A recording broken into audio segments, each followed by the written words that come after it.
আবার একটি নতুন রেসিপি নিয়ে আপনাদের বাসায় চলে এলাম। মুসুর ডাল, আলু, আমসত্ত্ব দিয়ে রেসিপিটি শুরু থেকে শেষ পর্যন্ত দেখবেন, সাবস্ক্রাইব করবেন, সঙ্গে থাকবেন, পাশে থাকবেন। গরম হয়ে গেছে, দিচ্ছি পেঁয়াজ কুচি, লাল হয়ে গেছে, দিচ্ছি আদা রসুন বাটা, ভালো করে আদা রসুন বাটাটা ভাজবেন। রসুন লাল হয়ে গেছে, দিচ্ছি মশলা, হলুদ গুঁড়ো 1 চামচ, লঙ্কা গুঁড়ো 1 চামচ, জিরা গুঁড়ো 1 চামচ, ধনে গুঁড়ো 1 চামচ, লবণ 1 চামচ।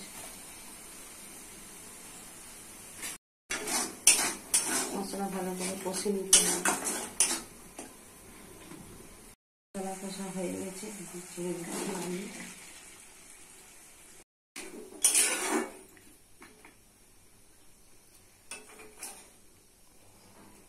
কষানো হয়ে গেছে, দিচ্ছি মসুর ডাল। মসুর ডাল দিয়ে কষে দিতে হবে।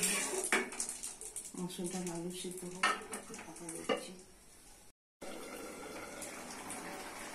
ডাল আলু কষা হয়ে গেছে, দিচ্ছি জল।